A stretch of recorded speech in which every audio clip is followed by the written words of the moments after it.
in Iran. Okay, we have so far covered an introduction to correspondent banking and the fundamentals of customer due diligence was last week. So today we will cover sanctions and terrorist financing. A recap of last week's session. I love this slide so much that I'm sharing it again. We normally think this is how KYC is, every single one is the same, but actually every single one is different. Uh, it's just that for the mass retail, generally we will put them as homogeneous, but otherwise, a lot of the customers, we should be treating them differently on a risk-based approach. Uh, Recap again, these are the three countries that are on the FATF blacklist, which is the North Korea, Iran, and Myanmar. And then plenary February 2024 was when all these countries were put onto the grey list that are under increased monitoring. So key elements of customer due diligence process, we talk about the process includes onboarding of new customers, and then we have the periodic screening, the continuous monitoring, ongoing screening, and then the, the last process is actually on reporting. And some of the tools that are available to us in implementing would be the core systems, and then we have again back to the three core systems would be on ongoing monitoring on KYC, KYB, or customer due diligence, and then you have the periodic ongoing monitoring review, and then you have the reporting. These are the main tools. Ongoing monitoring includes ongoing name screening. We have the transaction monitoring, red flags, risk modeling, for checking of a false positive, and periodic review. And we also covered customer risk assessment last week, where we talk about the various factors that would impact the risk assessment, the risk rating of a customer, with client risk, industry risk, jurisdiction, delivery channel, product, and on the overarching framework would be PEP sanction and adverse media screening. And today, the learning objectives of this module we will understand the concepts of why we want to prevent sanctions and terrorist financing, the process that's involved. We will also understand more about the enforcement actions. And then I would also want to touch a bit about the practical aspects relating to trade and also dual use goods during this, take this opportunity to also touch on that. So I want to also remind about all the areas that we need to be concerned about. So I've taken the slide on the new payment method. As we are aware, there was also another slide which is actually referring to all banks. But now, given the new world we are in with the fintechs, with the new payment service providers and NBFIs and the virtual assets providers. So uh, given the new payment methods, there are also other channels, therefore, that the funds can flow through. And in particular, we are concerned about the nesting in the banking or the financial sector or the financial ecosystem. So FATF recommendations 5, 6, 7, and 8 talk about criminalizing terrorist financing, and it talks about targeted financial sanctions on terrorism and terrorist financing, targeted financial sanctions relating to proliferation, and also uh, currently we have some amendment that is being updated on the non-profit organization as well, where charitable organizations are particularly vulnerable to terrorist financing. We'll talk a little bit more about that. And I thought that, on the immediate outcome, which is the effective effectiveness, um, is something we are I always like to draw attention to, is that while there is the technical compliance, we also must not forget about the effectiveness, how effective we are in managing those risks. And you can see that the immediate outcome, the effectiveness, the last 4 sections out of 11 actually refer to terrorist financing and proliferation financing as well. So it shows how important this topic is from the perspective of FATF. So, okay, let's start with some of the why are banks so concerned? And this is all because of all the fines that we have seen in the recent years. These are some of the big ones that I have pulled out. You see that they run into the billions. I think the biggest one so far on record is still Bank Paribas, which was in 2014 at 8.9 billion, which involve a removing of information from the SWIFT messages to avoid detection of breach of sanction. So this was actually pretty big. And Standard Chartered in 2019 total 1.1 billion. They were originally already on a deferred prosecution agreement in 2012, and arising of the new findings, Standard Chartered was fined another 1.1 billion, and then also an extension of a 2-year extension of the deferred prosecution agreement. So, which is exactly why correspondent banks are very, very careful with terrorist financing and sanction, which is something that I'd say uh, not surprising at all. So this was quite recent, just a few days back, where we had um, on March 2020, on March 2022nd, armed men stormed a concert hall near Moscow and fired uh, and killed at that point in time was 60 people, and now I think the death toll has risen to above 130, and that was just a few days ago. And within hours, ISIS has claimed responsibility for the attack, although it wasn't specified. So ISIS affiliate in Afghanistan, known as Islamic State Khorasan Province, ISKP, is believed to be the main suspect in this attack. And according to the U.S. Department of Treasury, ISIS has increasingly uh, used virtual asset service providers to finance its subordinates in Central and South Asia. And also, furthermore, a 2023 report by the UN noted that ISKP was receiving tens of thousands of dollars in cryptocurrency monthly from ISIS Al-Qaeda office in Somalia. So it's as recent as just a few days back. So um, it shows how urgent it is for us to be able to handle this risk.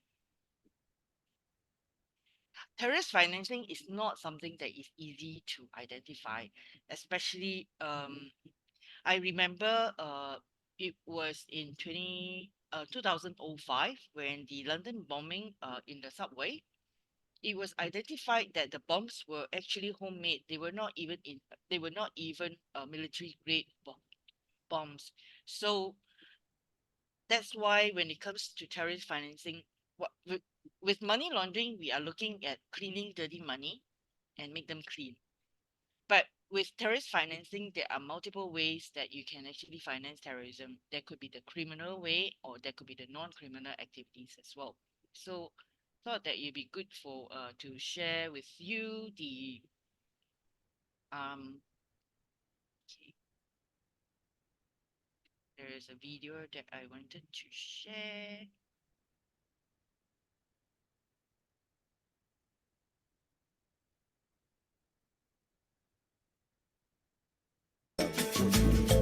Lafarge made a deal with the devil.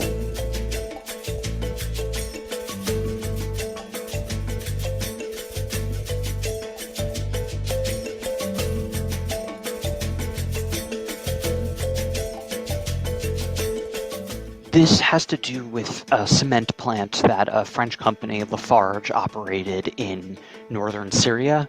So what they pleaded guilty to today is essentially paying ISIS and the al-Nusra Front and other armed groups in the area around $6 million, essentially for protection, to allow their employees, their suppliers, their customers to pass through checkpoints in order to kind of continue to do business even as Syria descended into civil war. This is both the first time that a corporation has been charged with providing material support to a terrorist organization. It's also the first time that a company has pleaded guilty. At the time, ISIS was strapped for cash, was using any money it could get to conduct its military campaigns. The defendants paid millions of dollars to ISIS that ISIS could use to recruit members, to wage war against governments, and conduct brutal terrorist attacks worldwide, including against U.S. citizens. And so there are 6 executives who are. So this is how they have been able to fund their terrorist activities as well.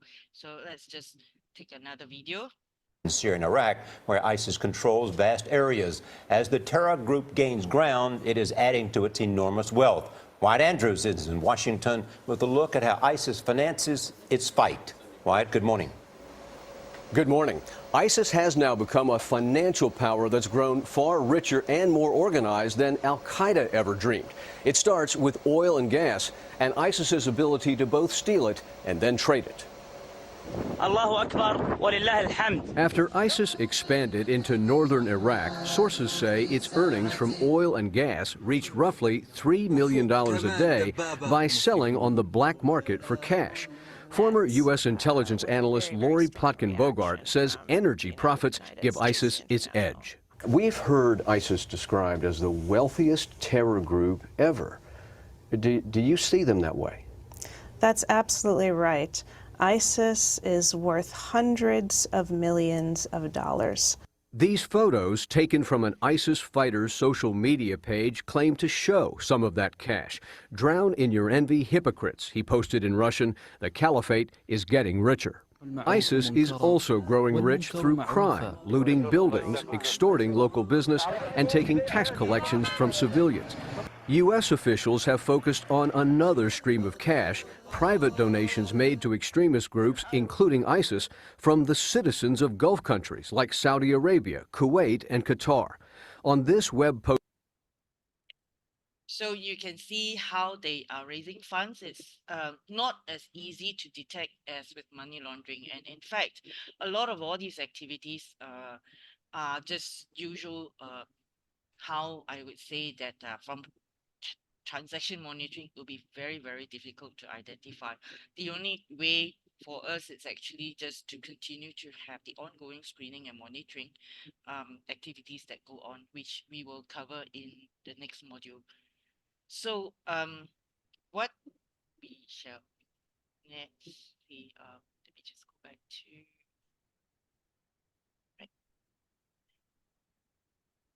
Yep. So one of the channel, as mentioned in the video, is that they are getting people to donate through donation, and that's why the FATF recommendation 8 is so important, because now we have started to look into the vulnerability of charitable organizations, the donation that we receive, how these organizations are being used to fund money for terrorism. So in this case, you see that this is the recent one that the link is actually from the TRM webs inside, is where Monero, which is a private currency, as most people would know, has been requested for donation, because it preserves the anonymity of the people who are making those transactions, and particularly with non-profit organization. So what I think has occurred is that there are many charitable organizations. A lot of them would say that they are raising funds for particular activities like building schools, hospitals, and all that. So it's important for us to be able to identify if those charities were actually set up for what they were meant to do, which is to build hospitals and schools.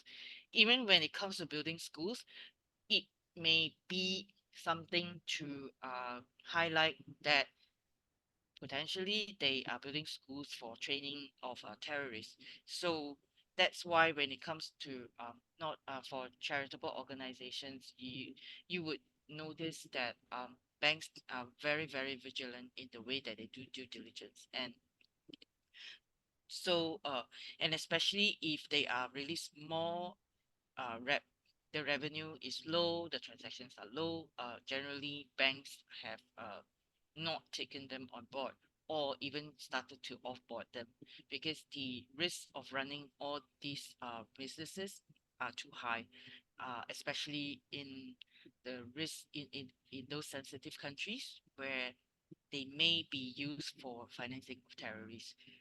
So I believe in the Pacific Island as well, we'll probably see some of the charitable organizations being exited by banks, and this is the reason for that.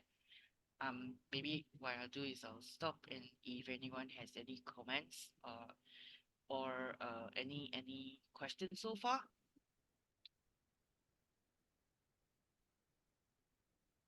So, yep, we mentioned about tracing terrorist financing and any kind of crime that results in profit can be used, and that's kidnapping, that's ransomware, and all that as well.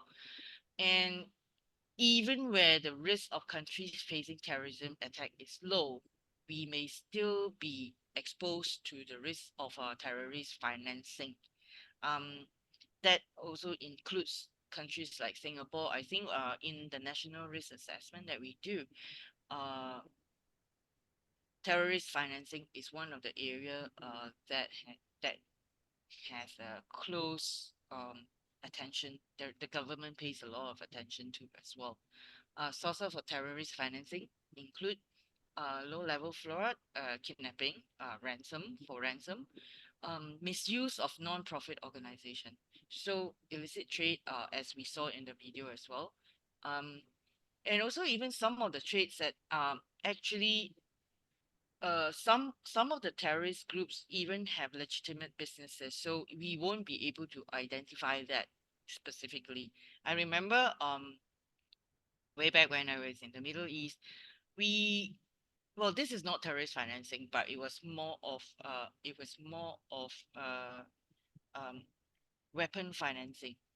It was this particular customer, the business was actually in um, selling uniform. So, it is, well, the business is selling a uniform. It didn't look anything that out of place. And, but the revenue that was generated was really high. And so when the relationship manager made further inquiries, we found out that this person was actually related to someone in the army. And at the back of it, he was actually supplying arms. So you see, Claire is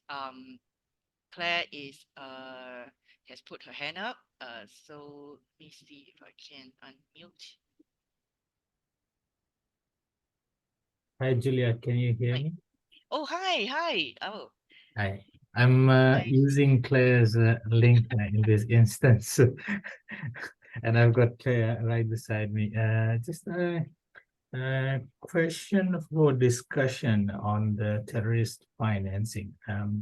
Generally, we hear from colleagues in the Pacific that terrorist financing is a non-issue in the Pacific. And then there's questions like if there is a non-issue, if there are no risks, why do we still need to undertake the due diligence? Could you take us through the need for that? Well, I think when we see even the risk of a country facing terrorist attack is low, um, what we would normally think that terrorist financing risk will also be low.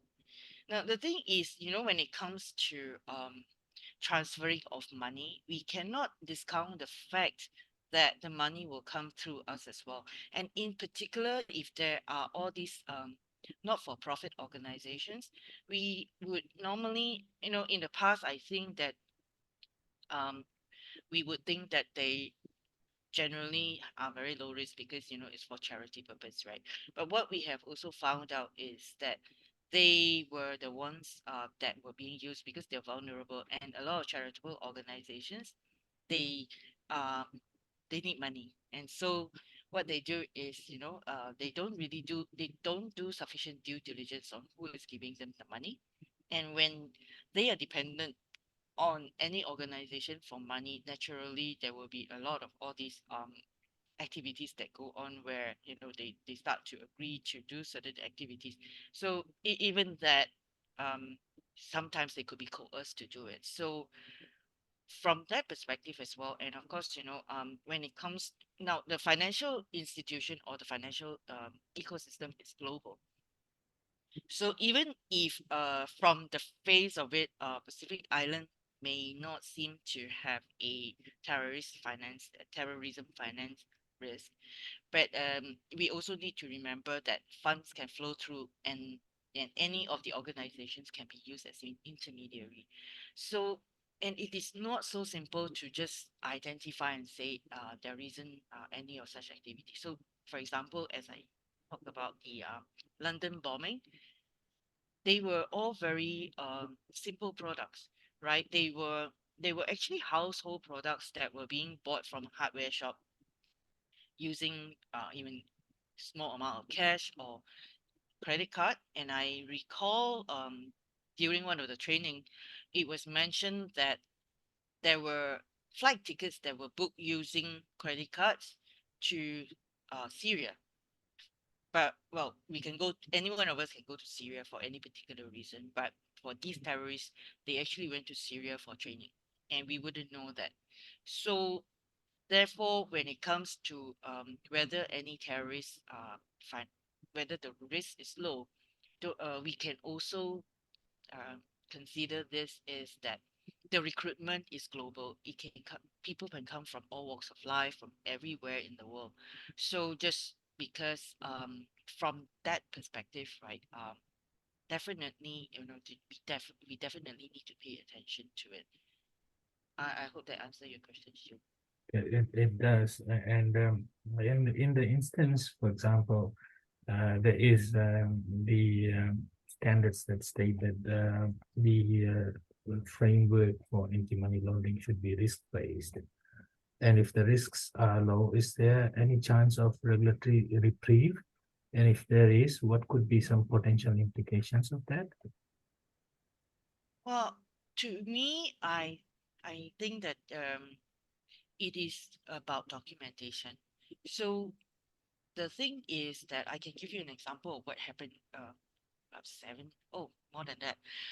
So the bank actually went through some regulatory audit, and during that time they selected certain customer group, and then they withdraw all the emails, even all the relating to those customers, all the way from 10 years ago. And the auditor actually picked up one email that was that's and then in the draft report, the report was quite the way that it was written was quite brutal, and it said that it was obvious that the relationship manager was trying to hide information from the compliance uh, head of compliance at that time. And so it was a very brief description of the situation, and then there was only one single word in the email in reply to that was approved by the compliance officer. So it was picked up by the auditor, and they say, there wasn't enough information in there, and the relationship was hiding information. And the good thing was, although it was 7 years ago, so 7 and 7 and 7, so it's like almost 20 years ago, whatever that incident happened where the email was sent to the compliance officer, and the relationship manager was really worried because he said, thankfully he was still in the bank at the time, and he said, no, that wasn't my intention. And he was really really worried. And so what we sat him down and we say, okay, calm down, don't worry about it, remember tell us what you remember. So he did remember the case very clearly, and the chrono of event was that he first uh, made a call to the compliance officer and say, okay, here's the situation. What do I do with it? How do I get your approval? And then and so the compliance officer say, okay, yeah, so this is how it is, and therefore why don't you just send me an email and I'll approve it. So whatever that transpired, which was in the phone conversation, was not recorded in the email. So the lesson learned from for us on that day was that documentation is so important. Housekeeping is very important. We can never, you know, give enough credit to documentation, because a lot of things that happen on hindsight we wouldn't have known. So yes, we on a risk-based approach, and also to be very we want to say this is that, you know, we make our decisions based on what we know at that point in time. And when it was the decision and the judgment made at that point in time before the rest of the hell broke loose, then you know that there is still, I wouldn't call it uh, a waiver or whatever or leniency, but it's more of the due diligence. Have we done enough of due diligence to be able to say that, okay, I am able to safely say that yes, I have done what I could to understand the customer, and if anything were to happen after that, you know, it's just like all these cases with the London bombing, when they finally when they identified those individuals who were involved in the London bombing, and how did they identify those people who flew to Syria for training, we wouldn't have known at that time, because you know they were just like people like you and I, you know, having a credit card with a bank and making use of the credit card to buy ticket. We wouldn't know. So documentation, housekeeping, that is extremely important, and I think that lesson was something that until today I still remember. And as a compliance officer now, I no longer just say approve. I will say approve because of this is this. Approve and the rationale behind the approval, and what I knew and why I can approve it, and what my risk appetite at that point in time. So yes, it's a risk-based approach, and we all know that end of the day, it is all about taking risks as well, right? But in all that we do, even just think about it this way: we manage risk every day. Even crossing the road can be a risk, and there will be the traffic light to guide us. Just because you have the traffic light, it is green, doesn't mean that there is no risk of being hit by a car. It's just that the risk of being hit by a car is way lower than when you cross the street in the red light. So that's how we look at it from the risk management point of view. Thank you. There any other question from the participants? Okay, okay. So yeah, so we talk about tracing terrorist financing. It is really not easy to do so, especially when they can be very small amount. Unlike money laundering, where you may have certain trends that you can look into, uh but with terrorist financing, it's really hard to do. And normally, it is where we have to do vigilance screening and all. And I remember this case also in Middle East when I was in Dubai. Is I have a staff who, I mean, most of my staff read Arabic, and name screening during those days wasn't automated tool, no artificial intelligence and all. And she was very the due diligence that she did was really good, that she actually did name search on Google in Arabic, and she identified one of the key controllers. He was the chief finance officer of a company that the client, corporate client of ours, that's actually related to Osama bin Laden.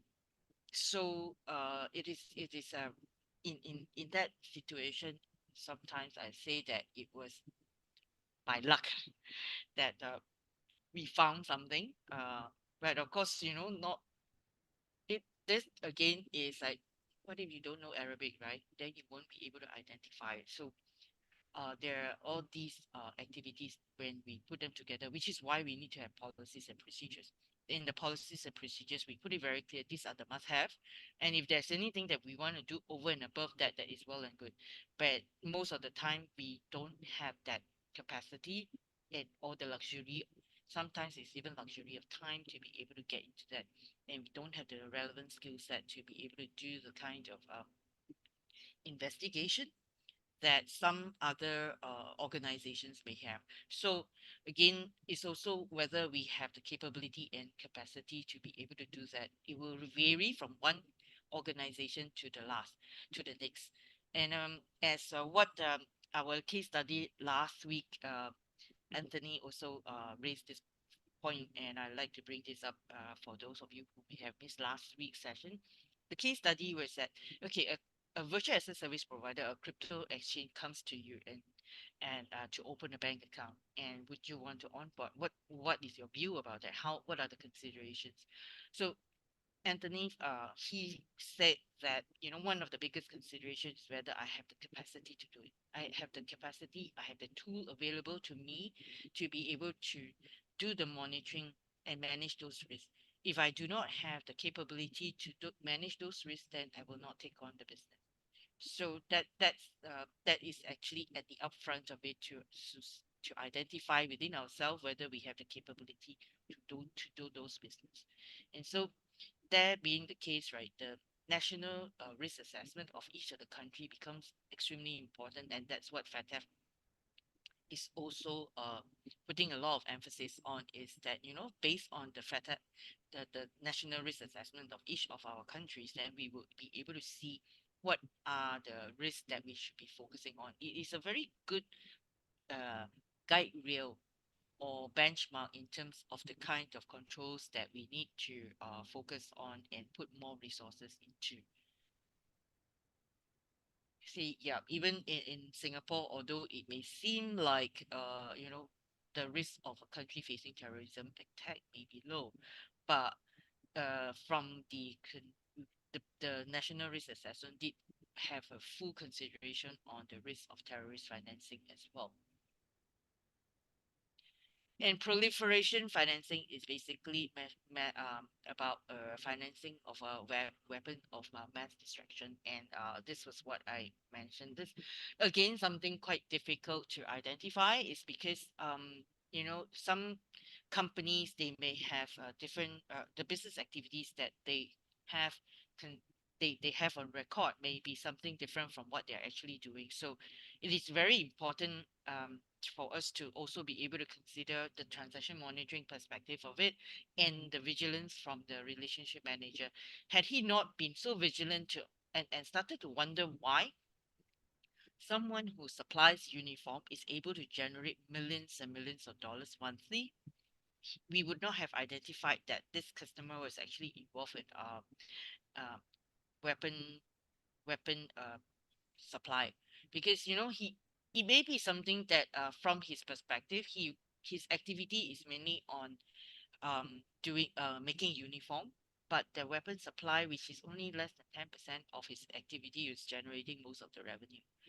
And I mean, this is not relating to terrorist financing, but something also that I can talk about this for days about transaction monitoring, is that there's this flower shop, and then they have this active legitimate flower shop, and they would have the day activities. And then what transaction monitoring actually has picked up was that the businesses were running 24 hours, and who would be actually, you wonder who would actually be sending flowers at night, right? And not even when it is for funeral.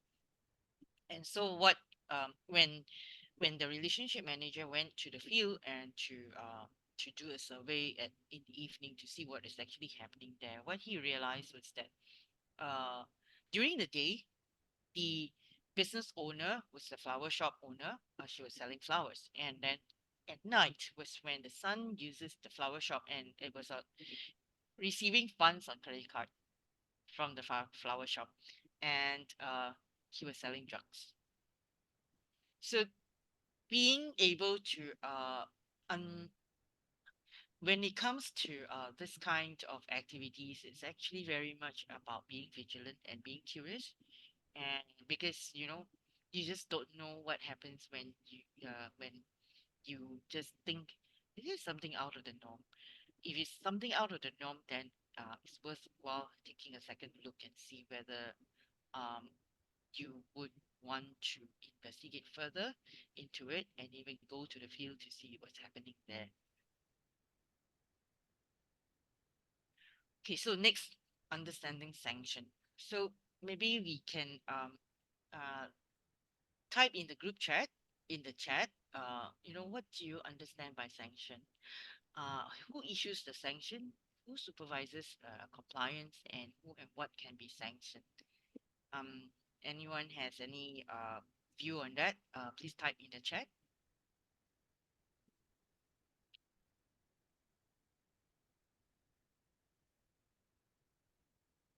No, no response so far.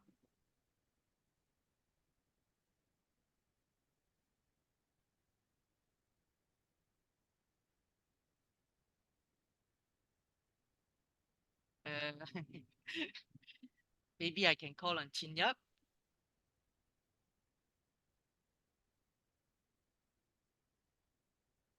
Good morning, Julia. Actually, I'm still typing on, just now you're talking about why we so hard, instead of putting on the mic, why we so hard to tackling this terrorist financing and this proliferation financing. Because my personal view is, if you look around, a lot of training given by institution to staff is more concentrated on money laundering instead of these two subjects. And also, a lot of times that if you didn't give this appropriate training to the staff, they can't even see the red flags. Even they're not even aware if the red flags appear in front of them. They're not even aware that this is terrorist financing or proliferation financing. So I'm saying that even we are giving appropriate tools to them, they don't know how to apply. This is what I always face is because sometimes when we give this terrorist financing or proliferation financing is always a sensitive subject matter compared to we give training to money laundering, you see. So it's so hard for, as far as I'm concerned, also a freelance trainer. I'm concerned, I always feel that if we have to make it not so sensitive to staff or else they will feel that some things they don't like, they feel they feel being offended or what. So that's why sometimes we try our best to to tell them. My personal belief is the best practice to do this identification of terrorist financing and proliferation financing is understanding the subject matter, not from the point of compliance risk, but from the point of what is this two risks actually affect, how they come up with risk. See, when we understand the risk from other than just focus on compliance, it makes us more aware. And when we are more aware, every one of us is by nature, when you're aware of the risk, you're more careful, right? This is my understanding. Yeah, that's true. So I think that's you're right. I think Chinya being a trainer yourself, you can definitely be able uh to share this point as well, that it's all about understanding the risk that we are facing. So it is extremely difficult. I mean, when I conduct training, I do tell stories like this because this are how we are able to get the team to be more sensitive towards and what to look out for. Because if you are just looking at the topic itself, and like Shu also asked that question, right? Is terrorist financing a risk in our region? And we just don't know what we don't know. Unfortunately, that is the situation, and it is just too much on and it's really difficult to see whether uh you know and just like even using the credit card to buy to the hardware store, and all these like in the case of the London bombing again, those items were purchased from the hardware store. How are you going to monitor whether or not anybody that goes to the hardware store, they are not going to be terrorists, right? And I do go to the hardware store as well. Where do we draw a line? So it can be very challenging to identify those kind of risks. Yeah, and David says, the individuals, companies, countries can be sanctioned. And OFAC, yes, OFAC, US Treasury, I think when it comes to those massive fines to the banks, a lot of them were The ones that I have highlighted were actually all from the Department of Justice in the US, and they can, yes, Kylie, correct. Any country can implement sanction. Most of us we will start off with the United Nation list, and then after that, the rest of it will go to each of the country as well, whether or not we want to impose certain sanctions. The first is to apply the the nation sanction, and then the various one, and then of course EU will have their own, and then US will have their own. And if we are doing US dollar clearing, therefore we will have to follow the OFAC list as well. And then if we have euro, then we will follow the EU list. And then with and if pound sterling, we will follow the GBP or the HMT list as well. So, and Kylie mentioned again that any country can implement sanction, and banks and vessels are also subject to sanction. And the interesting thing about sanction is that I believe a lot of people would have heard about Tornado Cash, where they were Tornado Cash was sanctioned, but that created another operational issue as far as the virtual asset service providers are concerned, because the moment Tornado Cash touches any of the wallets, then it muddies up the water as well. So implementation of sanction is also quite difficult, and I think I'll draw on this little bit of a sensitive topic on that too. Is like China also has their own sanction, and especially in Hong Kong and in those countries where there is a lot of dealing with China, um, where we will also have to take into consideration the sanction. And the challenge again also with the sanction regime is that implementation, what the moment when the law comes out, the implementation itself, how agile each jurisdiction is, and each institution, each bank is in implementing those sanctions is just difficult. It is extremely difficult. It is about the agility and the availability of the tools for us to be able to just switch on the system and say, okay, now we are blocking this, we are blocking that. Normally it takes months. And I recall when even when for Sudan, you know, the South Sudan, I think, was the sanctioned one. Oh no, the North Sudan was the sanctioned one. I can't remember which one, but we would implement across the entire Sudan, because it's difficult for us to be able to identify which is the part. When you have a Sudan, you have a Sudan. You don't have a.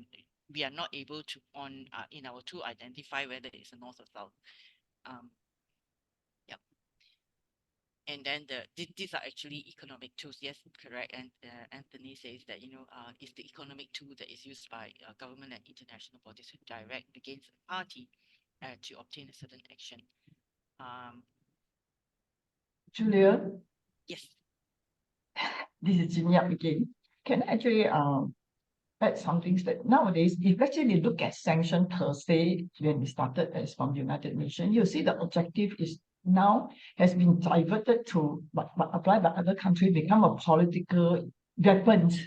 I personally feel that it's not actually appropriate nowadays. And nowadays you can see that if you really look through all these sanctions, the rules behind it applied by each country, you see, especially the EC rule, even within the EC itself, it's so complicated. They are not actually in the teams to come up with proper sanctions. So that's why managing sanctions as in financial institution is just like a challenging. I think it's much more tougher than terrorist financing or proliferation financing, especially you are international financial institutions.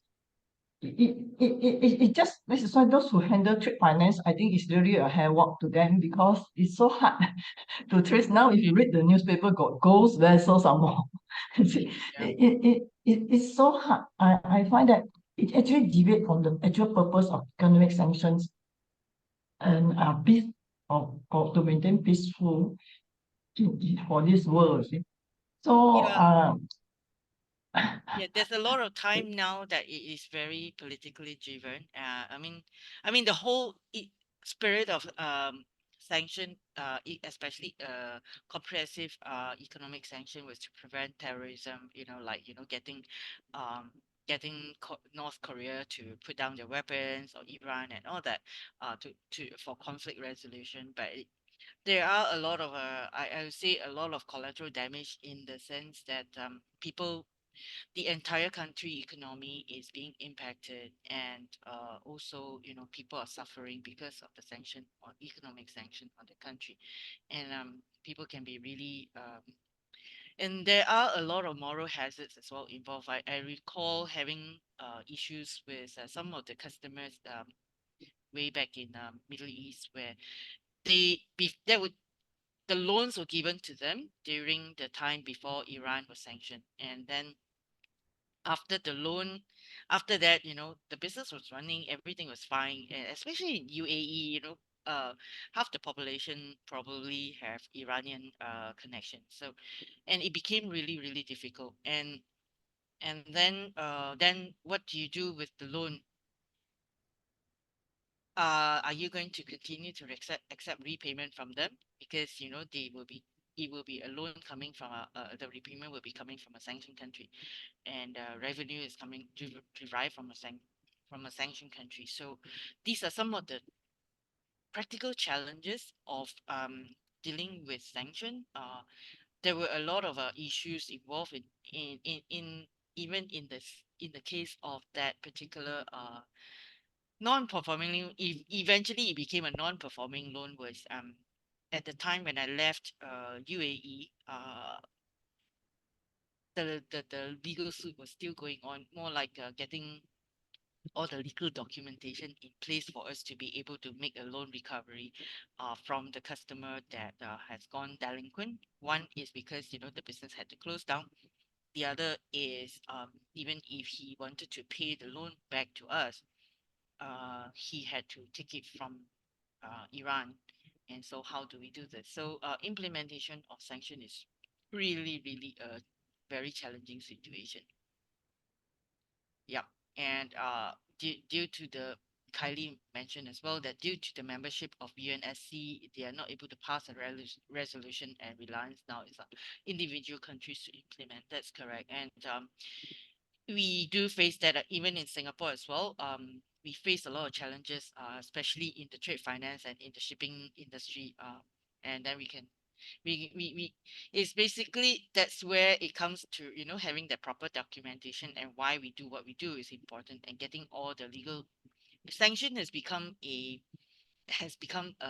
legal situation, where we need to be able to look at it from a legal perspective, rather from and the implementation has become very legalistic as well. Yes. But I think someone speaking. Right. Okay, so yep. So it was mentioned earlier about restrictions imposed on individual and all. So I thought that I can share my next video with you on sanction, and this was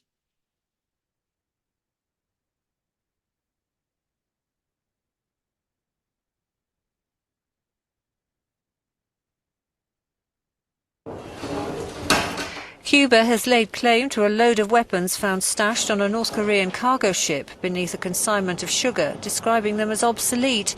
The ship, which was en route for North Korea, had been seized by Panama last week after a tip-off. In a statement read on Cuban television, the country's foreign ministry said, along with 10,000 tons of sugar, the ship was carrying weapons made last century, which were merely being sent to Pyongyang for repair. Announcing the seizure of the ship, Panamanian President Ricardo Martinelli claimed the weapons included sophisticated missile equipment. However, a security expert viewing photos of the cargo said some of it looked like Soviet-made surface-to-air missiles. The president said his suspicions had been aroused when the crew and the captain had resisted arrest, with the captain even trying to kill himself. After moving the boat to a local port, it became clear that after emptying one of the 5 compartments, there were probably more hidden beneath the sugar. The US says, if confirmed, the missiles found could be a violation of Security Council resolutions. United Nations sanctions prohibit the supply of arms to North Korea in the continuing dispute over its nuclear program. This is iHerb, the world's biggest and I'd say best health and wellness shop, and it's So, yep, so you can see that it is a very challenging situation how we can manage sanction. And it's really up to each of the individual financial institutions on to do it correctly. Um, and so therefore documentation itself is just so important. Um, so these are some of the practical situation that we see is that, you know, just look at the Cuban, the weapons found in the ship. Hidden in sugar, and if it's something that is legal, why would it need to be hidden in sugar, right? So clearly they knew that it was not the right thing to do, but they just had to do it, and the captain of the ship tried to commit suicide as well. So nature and types of sanction, we have the comprehensive, we have the country, and the activity base. I think the challenges would be on the regime base and the activity, and having um designated names to be on the sanction list. Those are the ones that I constantly find difficulty in implementing as well. So, yep, OFAC. OFAC is one of the uh, authority, and because we make use of the US dollar is where we need to comply with the OFAC sanction list.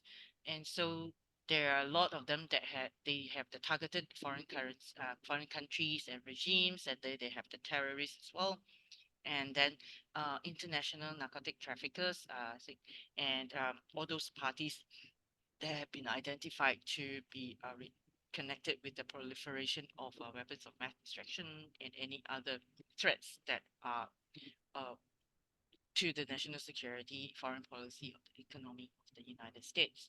So, and again, back to the earlier slide where we saw a lot of the amount of fine in the billions. It's all on the on the violation of both US as well as the UN sanction. That's how huge the implication can be. So some of the practical aspects of trade is where we know that there's no shipping, no shopping. So I like to share this story. It's also where you see that this is the Asia map. And I was actually in Taiwan at a time when I had this conversation with the trade finance or the trade compliance team. One question that I asked during my customer correspondent banking due diligence was that how do you ensure that there is no transshipment?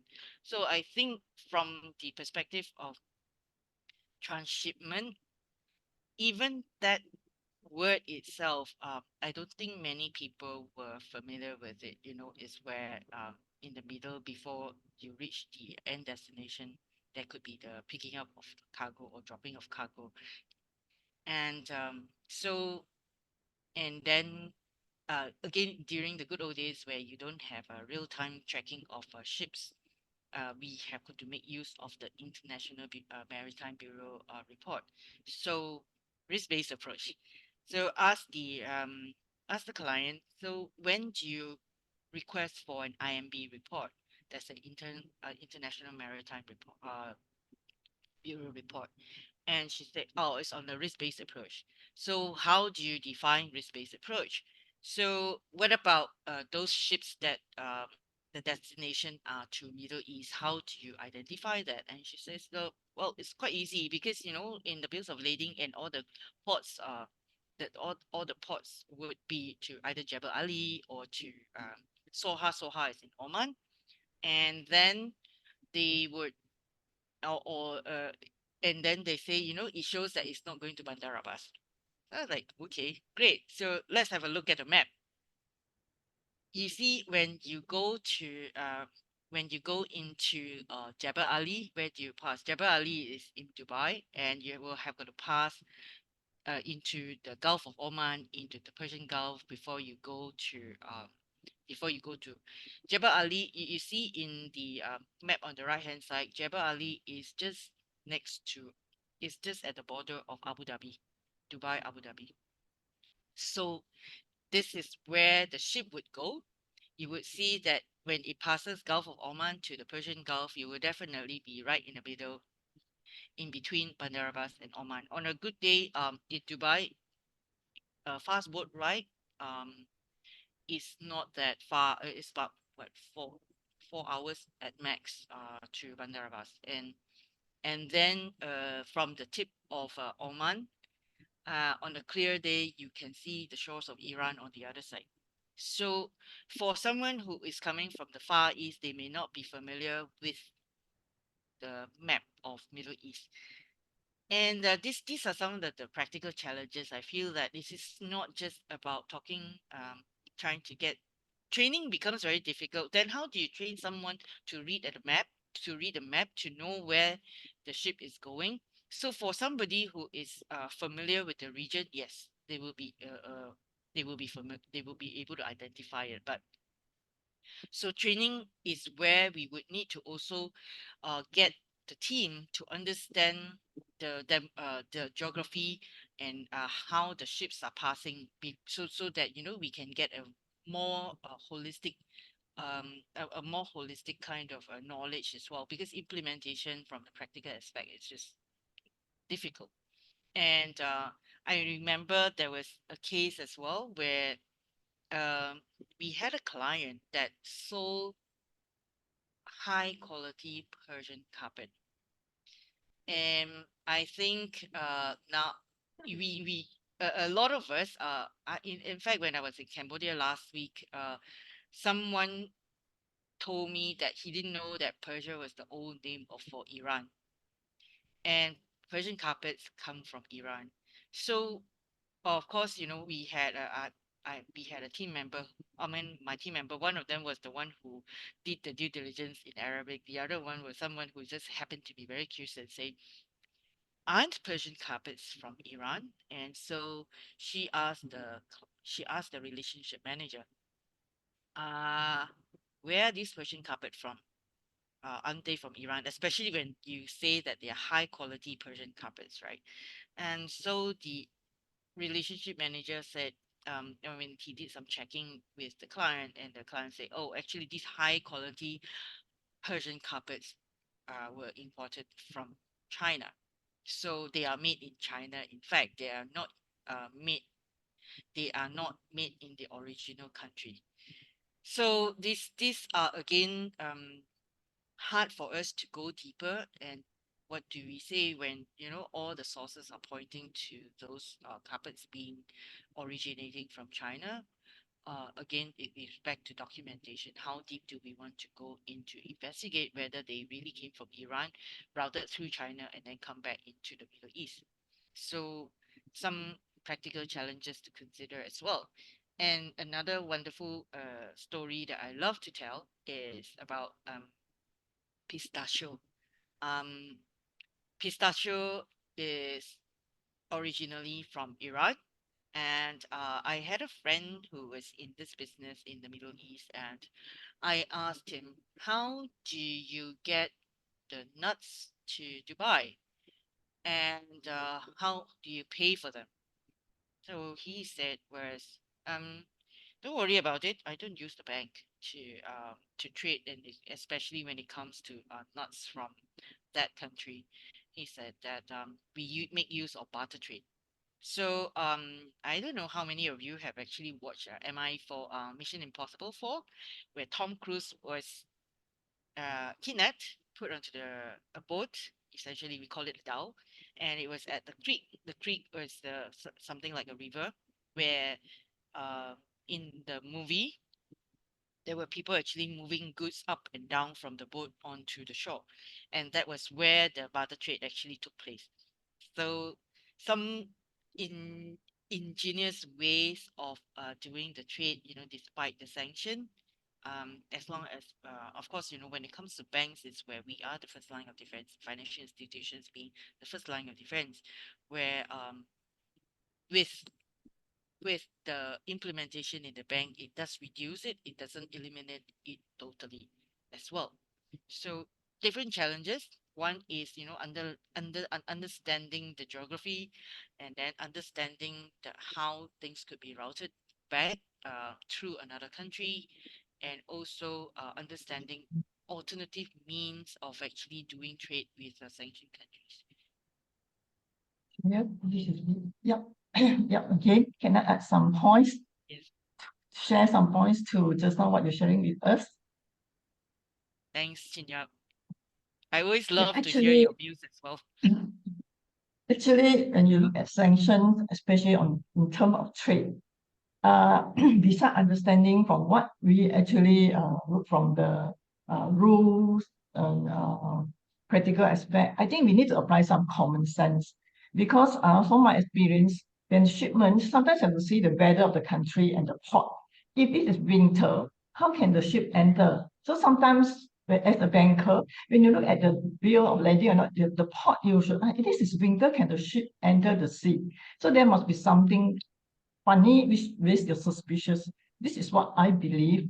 So sometimes we need to apply common sense on weather itself, because especially for trade, you need port to enter if you are doing trade finance using ship vessels.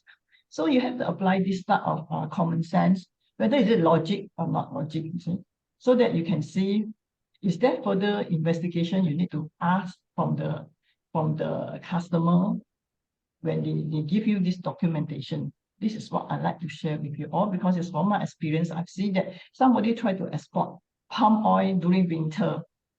How can you reach the port where the sea, the small port is at the freeze? And secondly is that sometimes you have to see the vessel. How big is the vessel against the port? Because you can't even enter, right? So there's something that we need to think about using our common sense. Thanks, Chinyap. And I believe in the Pacific region, there would be a lot of shipping industry involved in this, and so it's something to take note of as well about some of these practical aspects. It's now 8:07 my time. Maybe we can take a 5-minute break, and also if anyone has any questions that we can address during this time. Is that all right? So 5-minute break. So we can be back in 5 minutes. So that would be 8:12 my time.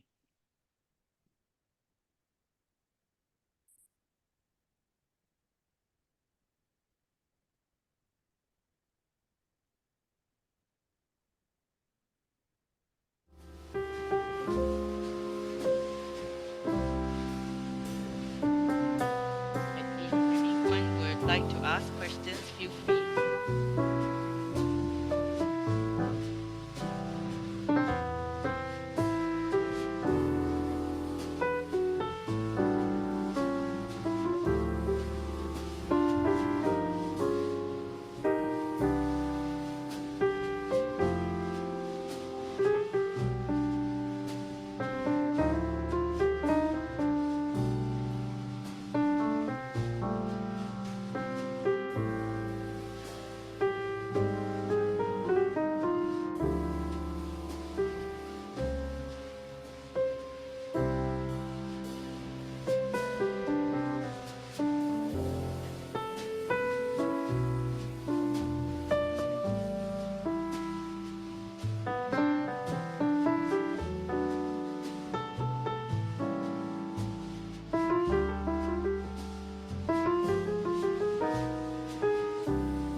welcome back.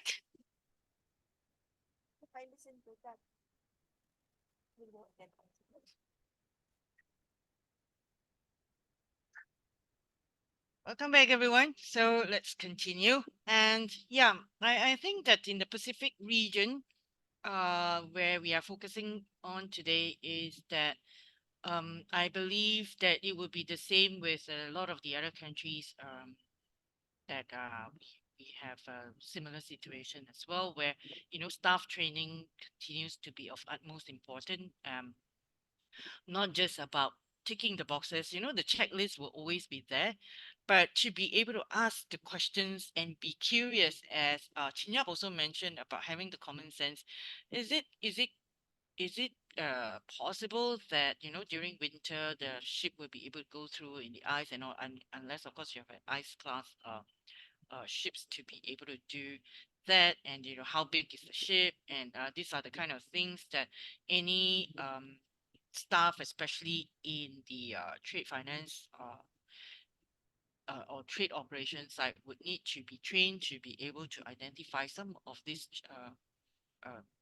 having the mindset to be able to ask those questions. And the only way that we can train the teams to be able to ask those questions is actually to sometimes even I would as radical as to say throw away the checklist, because when we are boxed down by whatever that is in the checklist, sometimes it it makes it difficult for us to start thinking outside the box.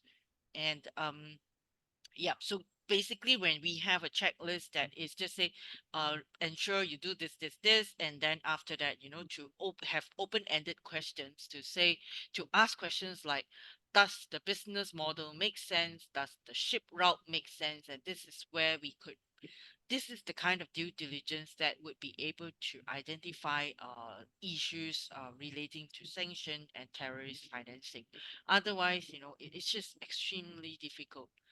um so and I think that's where I am hoping that I'm really glad to have Chin Yap, who is able to share some of her experience in the banking sector, on how we could identify some of these risks that normally if we just go through the checklist will not be able to see. Yeah, so I thought that it will be useful to also touch a bit about the trade-based money laundering. While there was a question, this is to answer the question that was in the survey as well, that there are concerns about trade-based money laundering. And a lot of times I'm not a trade specialist myself, I'm more of a generalist anti money laundering person.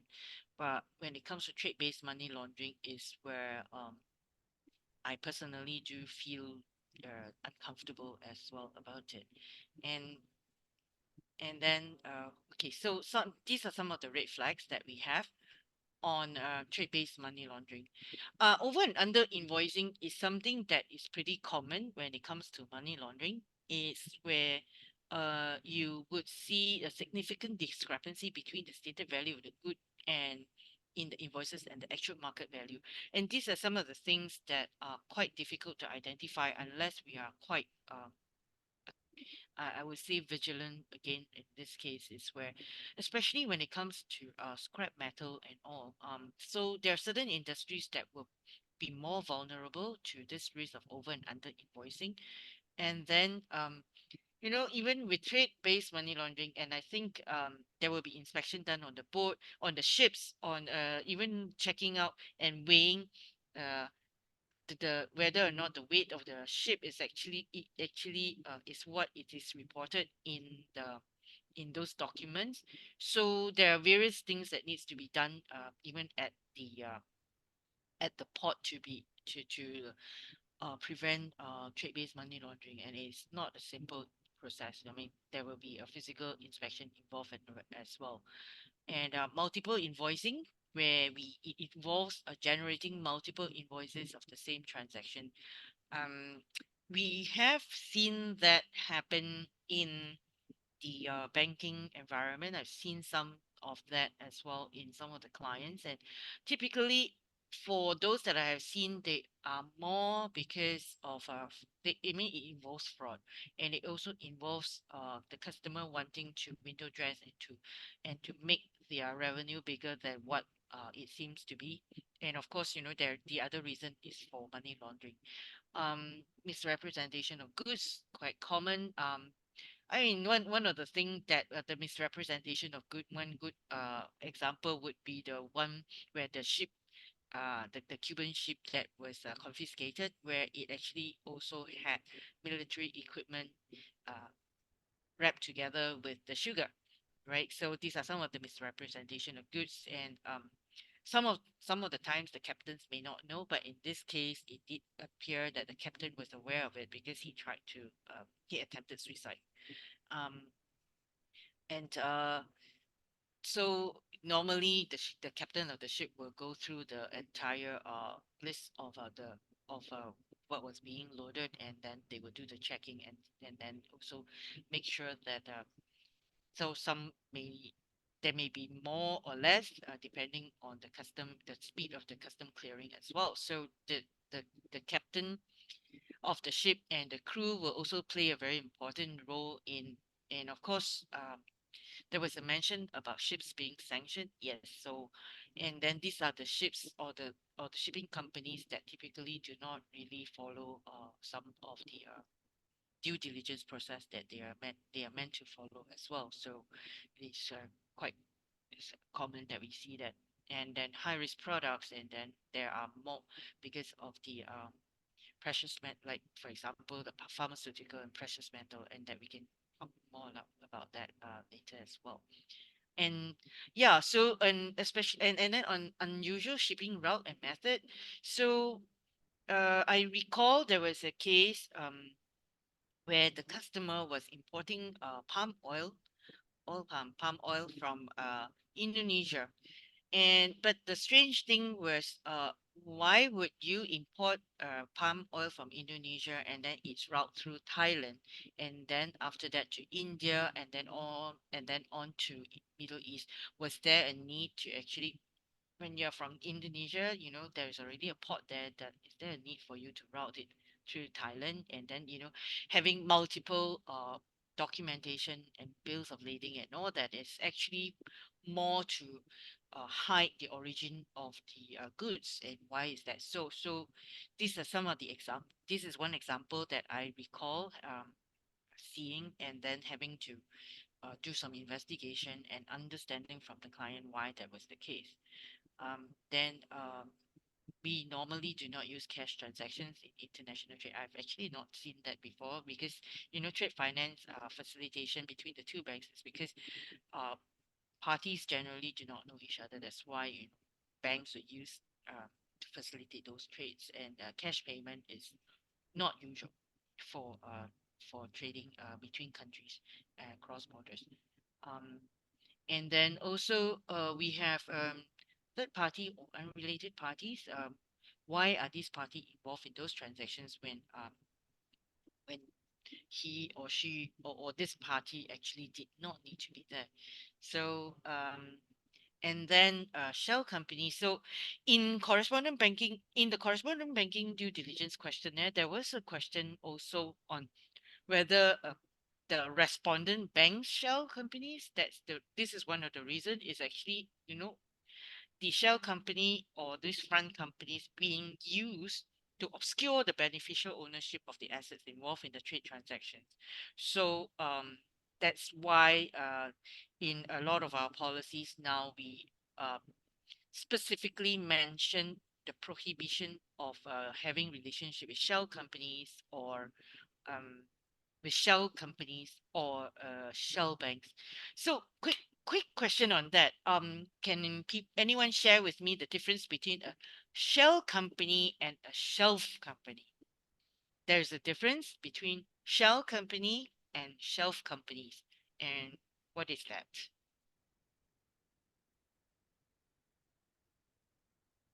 Anyone would like to share that?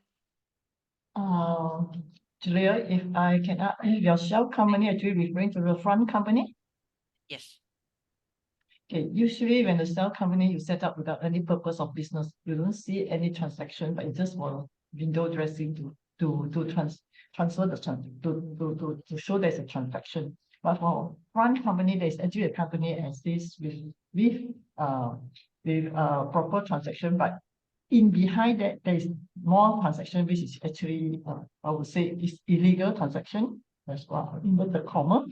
Whereas, of course, most of the time you can see the shell company usually they like to set up in the offshore.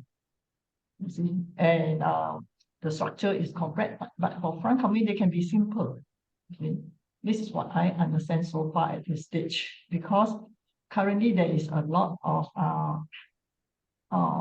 investigation, a lot of papers, research has been done, especially on this shell company. Because how best we can actually help to prevent this abuse of shell companies. A lot of people have been right, and how best we can put in control when we do identification of shell company, but there's not much on front company at this moment. This Yeah, so far front I can company share is with very you. difficult. Yes.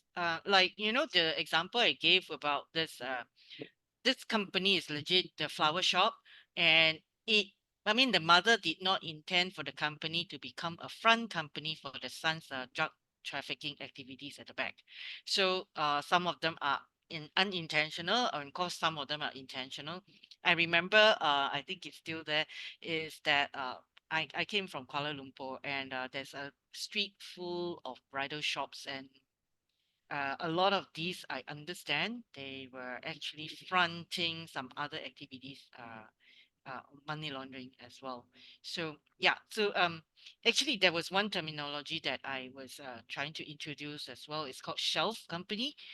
So shell companies typically there would be no activities, but there will still be booking transactions going through them. And shelf companies are the ones that are dormant, that are sitting on the shelf. Normally, with corporate service providers, they have incorporated quite a few of them, put them on the shelf, and then if anyone wants to buy a company and which is already incorporated, which is quite fast, so that they can start doing business with, and then that's where they will just take them off the shelf and then sell that to any buyer who wants a company to be done immediately, because on that it's just quite easy to just transfer the ownership over with transfer of directors and all. And it is also where a requirement for those dormant companies to also be to receive audit to ensure that they remain to be shelf companies as well.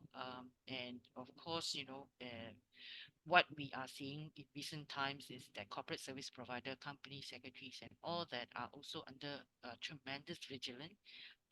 In particular, I know that in Singapore it has become quite there's a lot of attention on them arising from the $3 billion money laundering case from August last year.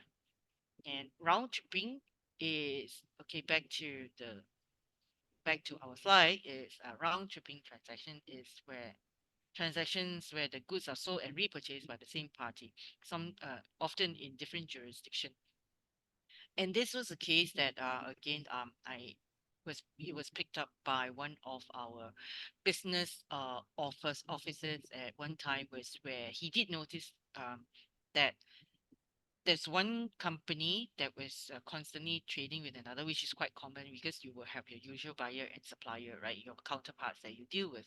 But what he noticed, and then interestingly enough, that this particular customer and the other company, they were operating in different branches in Dubai, different branches. And when you don't have a robust system where you're able to identify who the owners are, and because they're operating in different branches, they were managed by different relationship managers. Naturally, that was intentional, because then both relationships didn't know that their clients were related to each other. And we found out eventually through a lot of how it was found out was quite strange as well. It was just because, again, it was a staff who was very curious. He looked at it, the invoice, and he said that this was copper. it basically is recycled copper, and he said that the pricing didn't look right, and then therefore he looked into another. He said that the price of the copper was not according to the market rate. It was like the it was like half of what was transacting in the market at that time. So then he got curious. It's all again about curiosity. He got curious, and then he checked the he went into the due diligence to do some due diligence on the counterparty that this client was dealing with, and he realized that they were actually owned by the same beneficial owner. And so these are the activities that normally when it comes to trade-based money laundering, or even when it comes to uh, money laundering, sometimes it is not so easy to identify, although money laundering is still easier to identify as compared to sanction and terrorist financing. So far, so good. Any questions?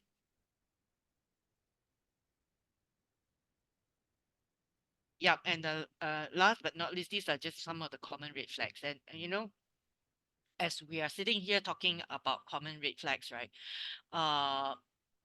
The bad guys also know that we have identified the common red flags, and they will become very innovative as well, and to find different ways to circumvent. So I see Anthony has raised his hand. Do I need to unmute you? Yeah, hi Julia. Hi. Hi, Anthony here. I think earlier on to your point on Shell and Shell Company, I think it's poignant to note about the risk emanating from it. I think you have pointed it out. It's gained a bit more traction in recent years. I think, like in Singapore, the MAS had, I think, quite a good paper with the ACID joint industry, coming out with a risk of misuse of legal person. I could encourage the participants, maybe you can Google it out and find like, misuse of legal persons, MAS of Singapore. I think you'll find quite an interesting paper there. There's a lot of typologies, and if you think about it, from a KYC or CDD perspective, we've always been aware of this thing about identifying, understanding the UBO, the different structures, but with the different kind of schemes are being enacted, right? The 2.8 billion, different parts about but even if you talk about like even the good old days about Panama Papers and stuff, that is really a way of how they use this. But one may allude to say that, is it illegal? Was it lawful? Well, being used under a scheme to perpetuate money laundering, then of course it is illegal. But I think as banking professionals or financiers, when we do KYC, we got to understand all these red flags so that when we set up at the start, it looks justifiable enough. But once you go along the lines and you see like changes of directors, changes of this, changes of that, and the transactions are going in, then I think we ought to raise our spidey alerts. Yeah, thanks. I just want to share that, Julia. I can't find the link. I think I think I have the link. I can just share it here, or you can just Google it. I think it's quite a good paper from MAS in Singapore. Thanks, Anthony. Yeah, that is really, really helpful. And I hope that you can find the paper and you can share the link. But otherwise, we can still also put it into. Oh, here. Oh, you found the paper. Great. So this is on the legal person's misusing typology. So yeah, and I think it's good to again highlight that these are the common red flags. It doesn't mean that they are the only ones. As there will always the bad guys will always find ways to circumvent the system, and it can also be from collusion as well. So there are just as far as being in our industry is concerned, nothing beats being curious and to understand if we understand the environment better, and that's where we are able to fight this crime together and fight financial crime together, really. Because I'll say that I'll keep saying this, that as compliance professionals, we now are expected to know everything. You need to be data scientists, you need to be technologists and all. But now it's come to a stage where all of us have got to work together, uh, public-private partnership as well, because there are a lot of there's a lot of intelligence that's gathered in the public sector, that if we are able to just have those exchange of information, we would be able to fight the financial crime more effectively. And that's what I feel that is to it is very a forum like this is very, very useful. uh we have the teams from the Pacific Islands here, and I believe we may have Australia and New Zealand here, the supporting governments here as well in the call. And I'm really grateful to have Anthony and team joining from Singapore to share some of the insights from Singapore as well. And I'm really grateful for that. That we have kind of a good exchange here, a platform to exchange as well.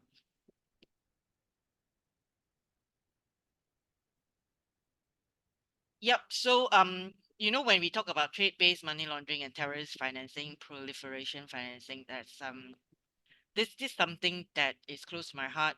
Beirut. I have a lot of friends in Beirut, and so during the time in the 2020 Beirut explosion, it really broke my heart that so many people became homeless, and so many deaths were reported. And well, we don't really know the reason for this particular incident, or rather why there was so much of ammonium nitrate being stored in the port in Beirut, which was confiscated about 6 years before the explosion. So now, when it comes to ammonium nitrate, what do we use it typically for? Ammonium nitrate is a fertilizer. This is an example of what dual use goods mean. It could be you can use it as a fertilizer, and you can use it to make bombs.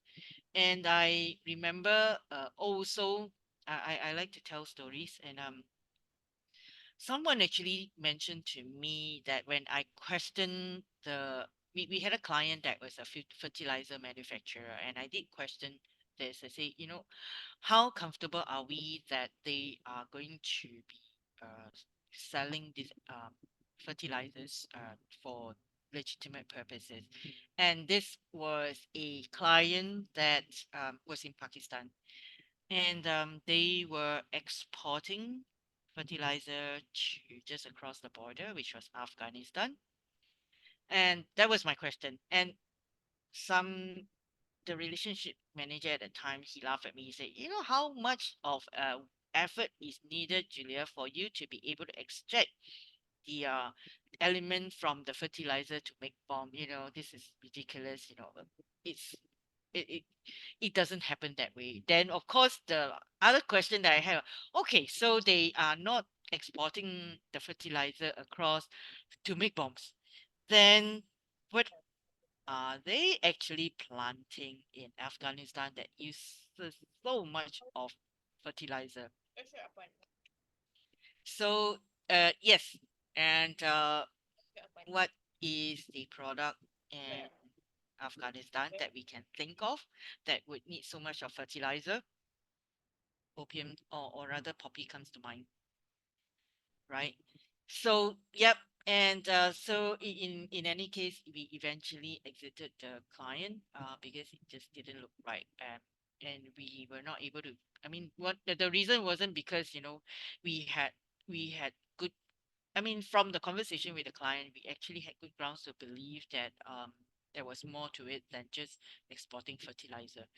Okay, so back to this Beirut explosion. It was a lot of ammonium nitrate that was being stored, and it was confiscated from a ship in a Russian ship 6 years before this happened. And I think something triggered, and then just caused the devastation in Beirut, the capital city. Um, so many deaths and so many injuries, and all these people made homeless. And the port of Beirut is actually it's quite a populous area as well. So we can look at that. So where and this is just an example of a dual use good. There could be others. and these are some of the examples as well. Some of the advanced material like carbon fiber, advanced ceramic. It's very interesting about this advanced material. Sometimes it doesn't even need to be an advanced material. Now we have the 3D printer. My daughter had a school project the other day, and she showed me a box that was done by a 3D printer, and then she was doing some art and craft work on it. What it made me realize is that we watch a lot of all these thriller movies and all these CSI series where perpetrators were making use of 3D printer to make guns. It's it actually can happen. So it doesn't even have to be advanced material. It can be as simple as using a 3D printer. So this is something to be mindful of, that it may not necessarily be, again, back to the story about, terrorist financing, making use of materials that you can buy from a hardware store. It's just as simple as making use of a 3D printer to make a gun. And then and I can say that it is so versatile. It's unbelievable the kind of things that you can make with that. I see a chat that came in. Yep.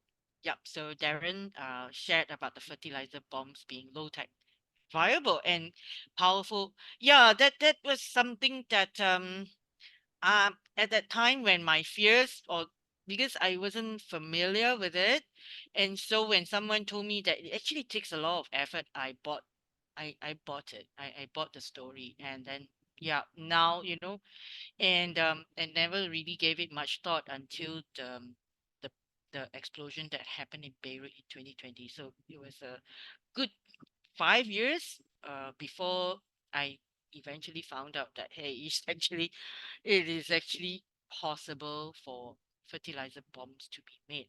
And the the bombs, the homemade bombs during the London subway incident, they were hydrogen peroxide. They were made with homemade with hydrogen peroxide.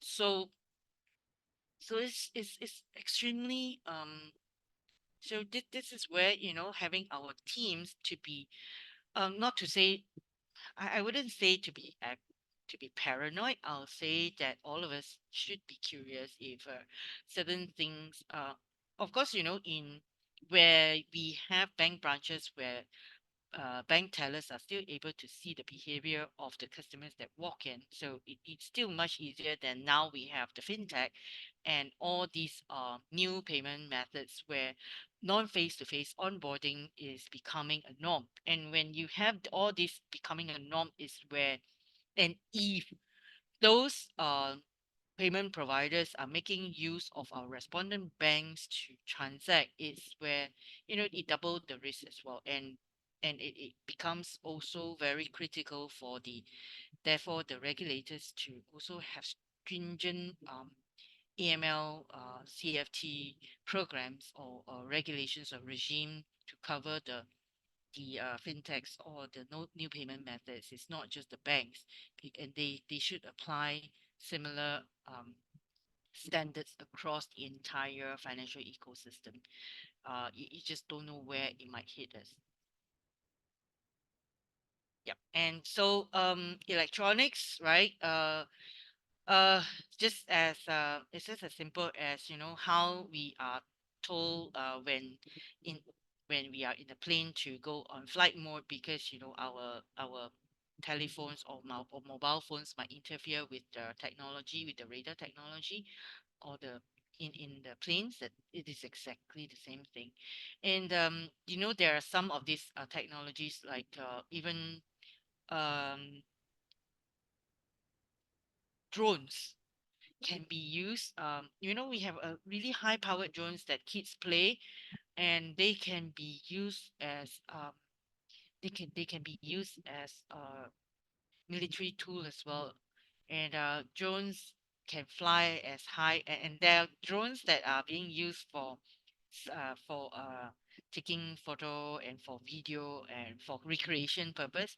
These are also the same drones that can fly so high to the buildings and take spy photos. So generally, I think, with technology and innovation and creativity, there are already a lot of recreation toys, I would say, that have become so powerful that they can be used for other purposes as well. So therefore, it became more careful. We have to be more careful in that aspect when it comes to due diligence of the customers that we are dealing with, the relationships that we have. The relationship managers would need to also be more vigilant to the kind of what the customers are really doing, whether or not they are really supplying toys or they are supplying military equipment. Um, just like the the customer that we had that was supplying uniform. So then he started by explaining that he was supplying military uniform, but the revenue or the transaction amounts were too high for them to be uniform, and that's how we actually managed to identify that he was actually supplying weapons and not just military uniform, because we were seeing all these transactions or the payment that were coming in the, from the from the Ministry of Defense. So I mean the Ministry of Defense, and that's where his explanation actually um, and the explanation was actually that he was supplying uniform, which was actually not the case. Yeah. So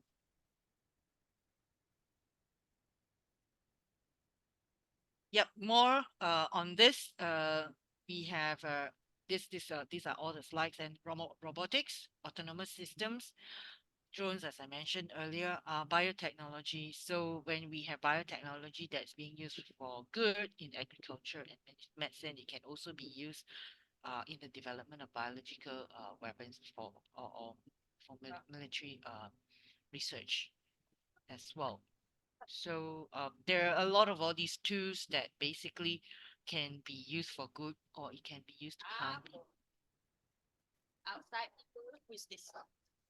So I'm trying to find who it is so that I can actually.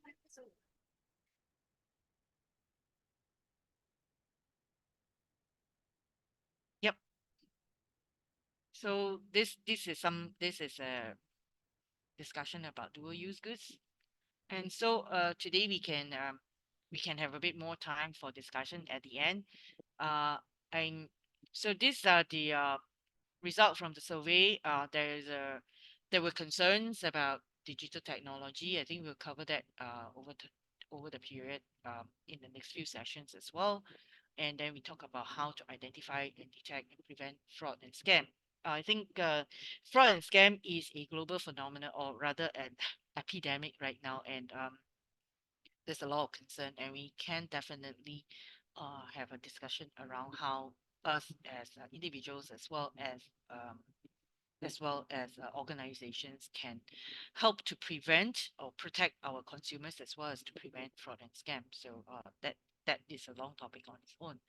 And then we we have already covered in the last session to talk about the nesting, and nesting, while we say that we've covered it, I think as we continue with our discussion in the next few sessions, we will continue to touch about nesting, because nesting is a concern that we have, in particular where Anthony is here, and then last week we discussed, if you have a crypto exchange, are you going to onboard the customer? And especially so where a lot of banks are not onboarding them. What we have started to note is that a lot of the financial institutions, or I'm referring to those that are licensed that we are aware of. There would be those that are unlicensed that we are not aware of. Um, they are making use of licensed payment institutions to access the banking system. because when banks are not onboarding them, who is? It would be the fintechs potentially that will be onboarding them, and the fintechs will make use, or the payment service providers will be making use of the banking system, and this is why even on the respondent bank, it is important for us to also. Okay, so you now have the correspondent bank and you have the respondent bank. Correspondent bank will be doing a due diligence and asking the respondent banks whether there are nested activities, or they are banking other financial institutions that the correspondent bank should be aware of. So now it has come to a double nesting situation where you have a respondent bank that is banking a financial institution, typically a payment service provider, who is also offering their facilities or financial services to another financial institution at the back of it. So, and we need to also have the same kind of a standard when it comes to um, assessing the risk of all these new payment service providers, and because we don't know what we don't know, and as far as even the respondent banks themselves, we as respondent banks, we do not have the kind of we won't have knowledge, or we are unable to do a we are unable to do a due diligence on the customer of a customer. So that's the innovation, or the innovative world has become more challenging as we speak. So something that all of us here would need to be aware of, um, and also think about how we can all work together in enhancing the controls across the entire financial ecosystem. So far, so good. Any questions?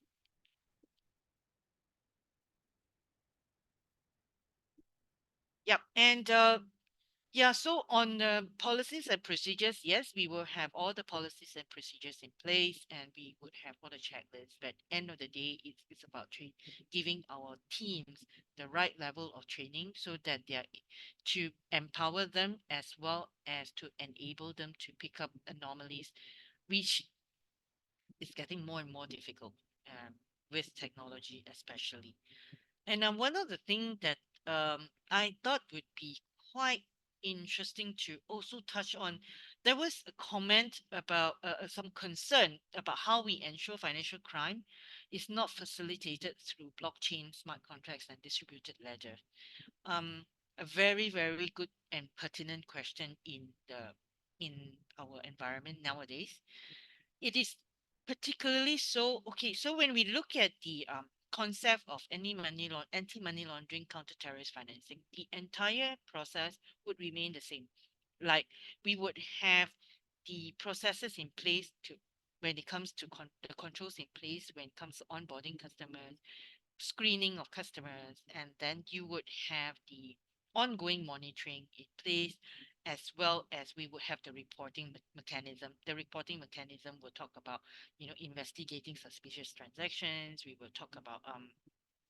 Um, we will talk about reporting to the intelligence and to the sharing of information. And in fact, in Singapore, we have Cosmic, where the banks are able to share all this money laundering or anti-money laundering intelligence. And in Hong Kong, currently there is work happening. There's a consult paper going on in terms of intelligence sharing as well. And I believe in UK and possibly in Australia, I believe there would be some form of regime on intel sharing. So that's one on the reporting. And on blockchain, okay, so I think when it comes to preventing a transaction from going through before you even screen it, had the chance to screen it, because of the speed of the transaction going through, it is almost impossible unless those wallets were already identified to be sanctioned, or these are identified to be the wallets that should be blocked. So other than that, any other kind of transaction will just go through quite fast, and we will not be able to just stop it. But it is will be through the transaction monitoring, and When it comes to the monitoring, yes, the process will be quite similar. It's just that the tools are different. The data that is going through would be different. And in terms of smart contract, there are institutions out there or service providers out there that actually uh, they offer audit services on auditing the smart contracts to make sure that they comply with all the regime. Of course, it would also be dependent. It will be very much voluntary whether any of these providers or any of these issuers would offer up their protocols to be audited. And even on that note, yep, there are specialists that are doing all this as well. And yep, I would say broadly in terms of the regime, whether or not it is on blockchain or it is digital currency or whether it's fiat, the concept remains the same.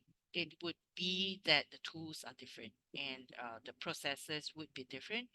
Um, and because this is a very new area, we continue to have a lot of regulatory arbitraging as well, where say for example in some countries Monero, which is the currency that is being used to garner donations uh, to finance terrorism, or that is Monero is actually banned by some countries, for example in Australia, um, and quite a few countries around the world ban Monero as well, but not all. So there you will see a lot of regulatory arbitraging that happens within the entire ecosystem. So something that is continued to be worked on, as more and more people become more aware, and this is how we are able to build that more resilient ecosystem. And then on yeah, so USDT is one of the more common currency that is being used for money laundering, and the reason it's being used not because it is it is it's not a privacy coin. It's not a privacy coin, but and it's actually quite transparent. I would say that cryptocurrency, it is not totally anonymous. Um, Unlike the Monero, which is a privacy coin, most of them are what we will call pseudonymous. If we want to go deeper, if the service providers have done sufficient due diligence, we can actually be able to trace. Unlike cash, it is much easier for us to be able to trace back all the way to multiple, even 20, 25 hops, to see the entire network of transactions that have happened. So it is pseudonymous, it is not anonymous. So something to give us a bit more comfort that it is not entirely untraceable as well, unless they have gone into the Tumblr and the mixers, which is a different topic on its own. That will be with the specialists in terms of discussing how the controls can be put in place as well, which at the moment I believe it's a lot of work is still going on. As I mentioned previously, there's also the virtual asset service provider, Wolfsburg style virtual asset service provider due diligence questionnaire that has been developed to set some form of benchmark or guideline for financial institutions to risk assess virtual asset service providers as well as the various protocols. So yeah, with that, I would like to hand over to and the floor if you have any comments or questions that you would like to share. I take this as a forum for us to also share best practices across as well.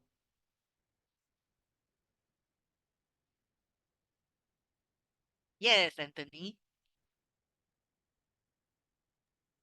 am I Yeah, able to? hi Julia. I think just wanted to make a comment about earlier. I mean, today's topic is on sanction and CFT, right? So I think one thing for correspondent banks, in the role we are playing, we're offering a for sure account to our respondents. So what happens is that sometimes we might offer like we're Singapore based, let's say we're Singapore, right? We're offering Sing dollar clearing. to our clients. But if we do offer maybe say Euro or USD to some of our more Asia, Southeast Asia bank space, what happens is that because they may not have direct access to some of the other US or the West or European banks for direct clearing. So what happened? This leads to us becoming an agent bank or intermediary correspondent. By virtue of that fact, we are also obviously having to meet the requirements of our agent bank in the US or Europe in terms of sanctions as well. That causes this kind of perspective to understand. Sometimes people will go like, it's political agenda. Why do we need to do this? Especially I think in terms of US dollar clearing. A lot of people say, why do we need to follow the US?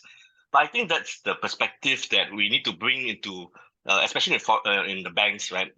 In terms of sometimes managing understanding is that, well, I mean, trade mostly is a greenback, right? Or you need to clear in certain currencies. You need to make sure your agent bank is willing to clear for you, right? So if your agent bank doesn't clear for you or shut down your whole respondent, I think that's the perspective of de-risking.